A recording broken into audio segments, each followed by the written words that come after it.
It seems you can't pick up a newspaper or a magazine or turn on your television set without hearing about the Beatles' late John Lennon, who was shot and killed by a deranged fan outside his New York apartment 8 years ago.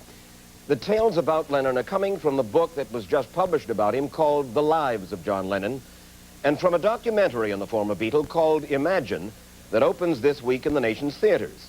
You'll see some of that film in the piece we're about to broadcast. But if you really want to know about John Lennon, talk to the two Mrs. Lennons, his first wife, Cynthia Lennon, and his second wife, Yoko Ono. Imagine all the people. John Lennon was the most controversial of the Beatles. A brilliant songwriter, outspoken, a quick and caustic wit, a man with a taste for the outrageous. He bared his soul in his music, and he won the hearts of a generation.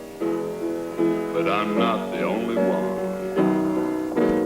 He's made his mistakes on the front page of newspapers all over the world. And he's no saint, never was. Cynthia Lennon was John Lennon's first wife. They were married in 1962.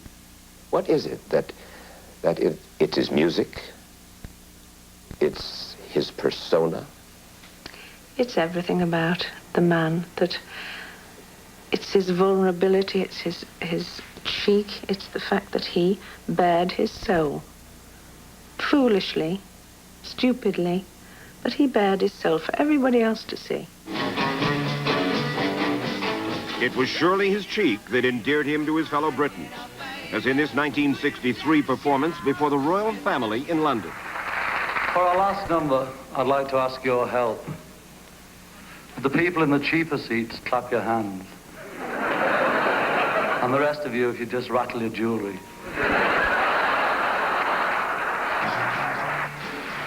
He said that he changed, and you didn't, and that was what eventually led to the breakup. I think we both changed. It was natural that we both changed. But I did not want to go down the road that John was going. Which road? Which was the road of enlightenment as far as drugs were concerned. John was in a more trapped situation than I was. Trapped? Trapped in his own mind and in the Beatles situation and the pressure of the music and the pop world. And I think he'd had enough, so he wanted to escape that. I had nothing to escape. I wasn't looking for anything else. I wasn't searching in my mind for new experiences on a mental state. And he was? Yes. And LSD was his road to self-discovery. That was the beginning. He was always searching, John, always looking for the truth, an ideal, a dream.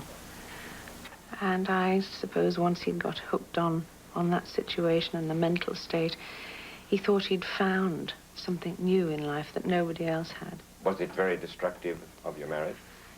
Well, yes. I think any drugs are destructive of anything and everyone. But the reality of life was slipping by from John. He wasn't aware anymore. He became less interested in the original dream of becoming famous and becoming wealthy, and that didn't matter to him anymore. He had that. He had it all. Was he writing music at this time? No, no. It was a period of great, great change in John's life. He didn't know which direction he was going to take. But the direction was chosen for him anyway. By? Well, by the meeting with Yoko, and that was it.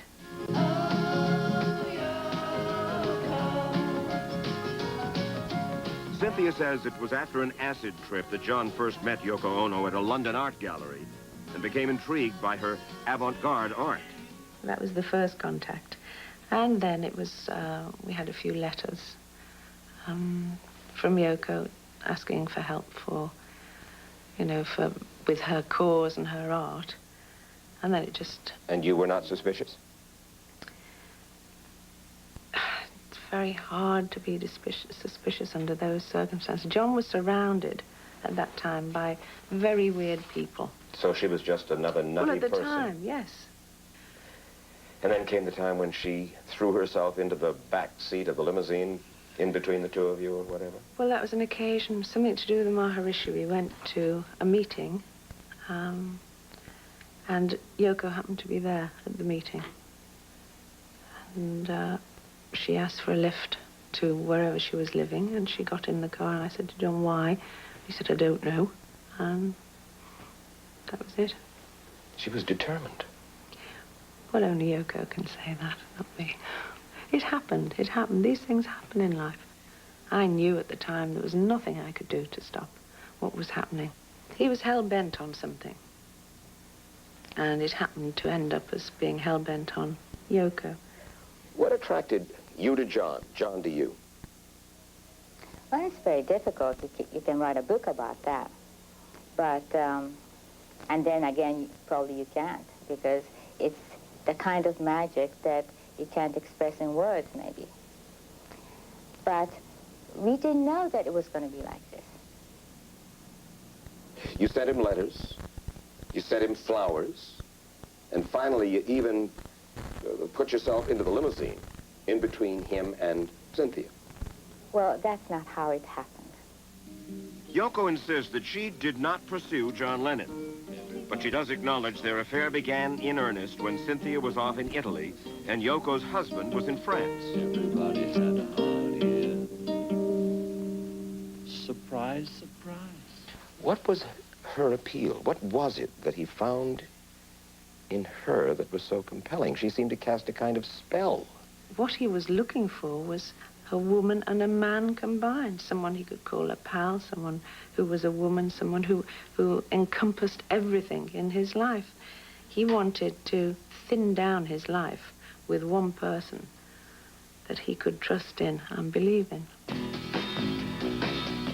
John and Yoko had become inseparable, and after their marriage, they made their honeymoon a calculated media event for peace, they said. It's a bed-in, folks. Is there not a more positive way of demonstrating in favor of peace than sitting in bed eating three square meals a day? Age, you know, and it's gimmicks and salesmanship. And if that's what we put it across, that's the way to do it, whether you're protesting against the conditions you live in, or the conditions you work in, or the conditions of the whole world. The press cast a skeptical eye at these two limousine liberals, and New York Times reporter Gloria Emerson confronted John about his motive.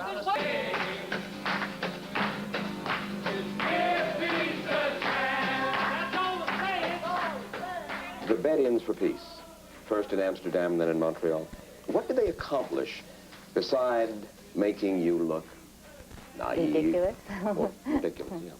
Well, we were just clowns, and we knew about that we were clowns, and through clowning, maybe we could communicate to the people about the importance of world peace, give peace a chance. When you saw the two of them doing their bed-ins for peace in Amsterdam or in Canada, what'd you think? I was sad. I was truly sad, because I saw a man that I knew in the early days. I had seen a boy got change into a man, and had suddenly become the laughingstock. Seeing this man, who wasn't John anymore, doing the wildest things, but then again it was in the name of peace, so everybody sort of tried to understand. This is another peace protest, by the way. And why the bag? Because we believe it's total. The press had an equally hard time understanding what John and Yoko were up to, and they singled out Yoko for the harshest criticism. But I mean, the British press actually called Yoko ugly in the papers, and I've never seen that about any woman or man. We went through some very hard times because the press was not very kind to us, especially to me. And I think they were... Why? Why were they so angry at you? Because they were not kind to you. Oh, I know. Well, ask them. I mean, I don't know why they weren't kind to me. You were an intruder. Well... That was the perception, I think. Probably. I mean, I didn't really think that I was such an intruder. But the Beatles' record producer and other members of the band found her presence irritating as she sat in on their studio sessions. To me, it was nothing. I mean, for me to be sitting there. In fact, I think that there were moments that I felt that I was repressing my creative instinct, and by just sitting there. Really? But that's something that I felt that we were doing it because we loved each other. How can I go forward when I don't know which way I'm facing. After the Beatles split up, John struck out on his own, carving out an identity separate and apart from the Beatles. How can I go forward into something I'm not sure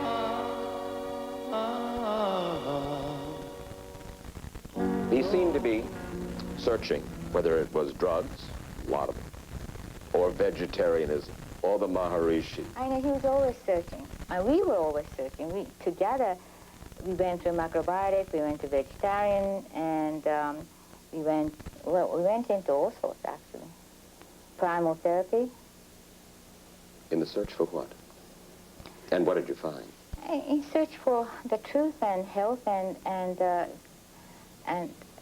Health through LSD, health through drugs? well, health. Vegetarianism I can understand. Wait. I mean, health could be mental health as well. I mean, we wanted to find the true wisdom of life. John admitted he had a problem with violence. He said, I was a hitter, I couldn't express myself, and I fought men, and I hit women. That is why I am always on about peace. You see, it's the most violent people who go for love and peace. Was he a hitter when you lived with him? No, he wasn't. Never hit you? No.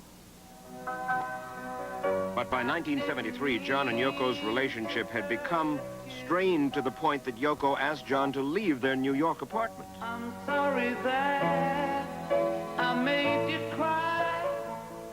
I sense that you wanted space for yourself. That you had become Mrs. John Lennon instead of Yoko Ono. That you were really an appendage of Lennon and the legend and the Beatles and so forth, and you were simply tired of it and wanted to be by yourself. I felt that the world was criticizing me for being so possessive that I would not let him go out of the room or something. I mean, there was that feeling that the world was criticizing me. And I really had to go through a soul searching and wondered if that was true or not. John left for Los Angeles, and the next 14 months deteriorated for John into an endless round of public drunkenness and partying. He desperately missed Yoko. I needed somebody to love me, and there was nobody there to support me, and I fell apart. When the night has come and the land is dark and the moon is the only light we'll see. The worst was being separated from Yoko and realizing that I really, really needed to be with her, wanted to be with her, and could not literally survive without her. Just as long as you stand by me. John and Yoko got back together in 1975, and shortly afterward, Yoko became pregnant with Sean, and John gave up music to take care of his son. Sean takes issue with the Albert Goldman biography, The Lives of John Lennon, which depicts his father during this time as an anorexic drug addict and a recluse who left the raising of Sean to servants. He spent a lot of time with me. He would take me places. Sean Lennon is 12 now, and though he was only 5 when his dad was killed, he remembers those early days with his father. He spent so much time with me, not just at home, but everywhere, you know. What you're saying is that he was a very loving and attentive father. Yeah. I think he did a lot of fathering in the 5 years that I knew him. People who write books like this it is for greed. As far as I'm concerned, they're grave diggers. No more, no less. And Grave robbers. grave robbers, body snatchers, you name it, they are it. He seems to have it in for you. But you know, on another level, it's like Monty Python. I mean, it's so far away from what John and I were. So when I think about it, it shouldn't affect us at all. I mean, it shouldn't affect us. But of course, we're human, so it's hurting. All I know, and all the people that love John know, that we had our years, that nobody, no film, no book will ever complete what went on in our lives. That's our part of our hearts that has to stay with us. It must not be public. You love John still. I love John. I've always loved John. because he was my first love. But I mean, I've loved him in different ways. I love his memory. I loved what he did.